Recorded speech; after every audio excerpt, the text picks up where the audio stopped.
warahmatullahi wabarakatuh. My name is Budi Sentosa. I'm from Management Regular Class, Faculty Economic and Business, University of Lampung.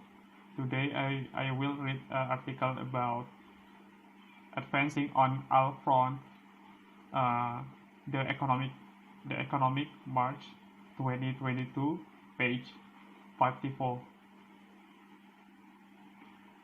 A less peaceful world means more business for arms maker. As the tragic human consequence of Russian invasion unfolds, there is a little to celebrate beyond the stoic resistance of outgunned Ukraine's force the Western unity in facing up to the unprovoked aggressor. One side effect of the war is a sudden and profound shift in Europe attitudes to defense spending. Those expectations are behind a surge in market value of firms that supply the weapon with which war is waged. The idiosyncratic nature of the defense industry explains why it was having a good year even before Vladimir Putin sent tanks into a Russian smaller neighbor. Arms maker customers are mainly governments. Guaranteed sales translate into predictable revenue. Contract designed to pass on cost increase sale companies against inflation.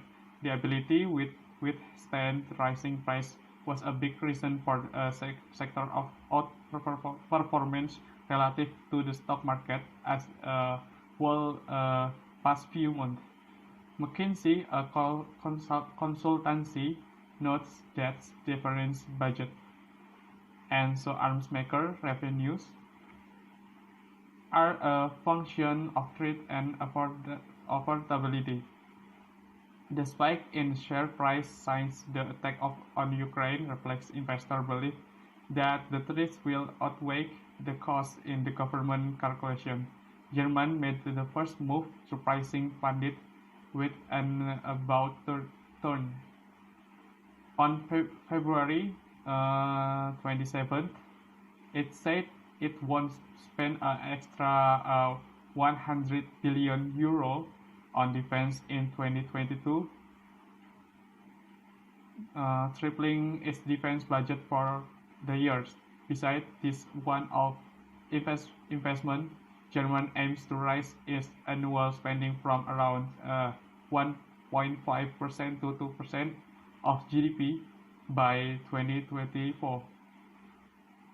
As look of the annual increase, equivalent to 18 billion euro or so, will go on weapons. The Russian threat may well encourage other laggards such as Italy, the Netherlands, and Spain to meet NATO guidelines for all members to spend 2% of GDP on defense. Citigroup, a bank, reckons that spending will now rise more rapidly and that 2% will become a de facto minimum across NATO. Jefferies, another bank, points out that if all NATO members meet the target, their combined defense budget, excluding America giant one, will grow up by 25% to a total of around $400 billion a year. Outside NATO, Sweden and Finland, both within striking distance of Russia, are likely to ramp up spending too. Defense spending covers an array of costs such as wage and operational expense. Kit account for between a fifth and quarter of the total. Jefferies reckons that procurement budget in NATO, excluding America, could rise by 40–50% as armed forces gear up to face the Russian threat. Because European countries favor domestic arms manufacture, Europe firms have seen the sharpest gains in their share price, that of Rheinmetall, which makes military vehicle, weapon, ammunition, surged by nearly 70% in a matter of days. Hensoldt, a maker of military sensor, more than double its market value.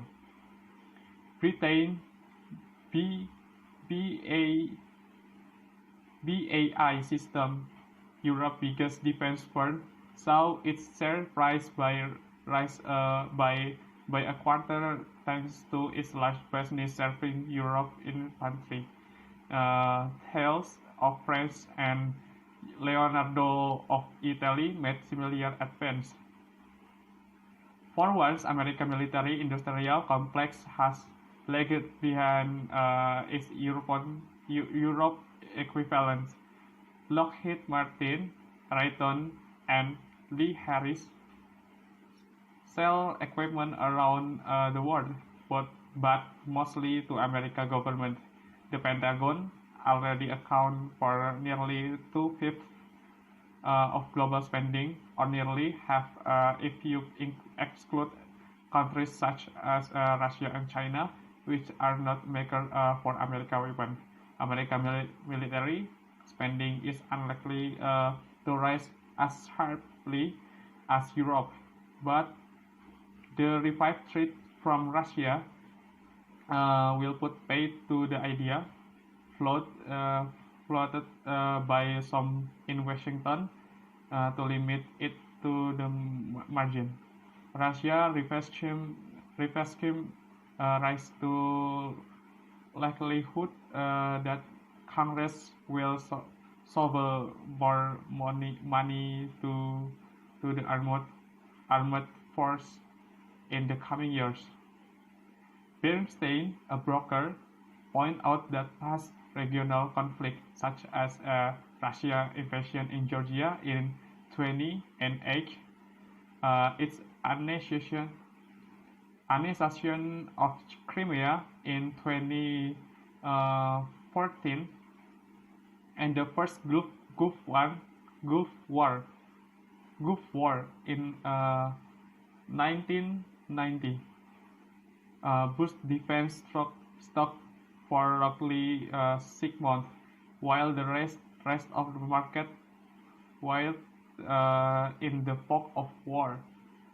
The scale of the threat to Europe and the world, and the possibility of a long confrontation in Ukraine may mean the boost lasts longer this time. That would perpetuate a secular trend. As Bernstein observed, weapons makers have massively outperformed the S&P 500 index of the big American firms for more than 50 years.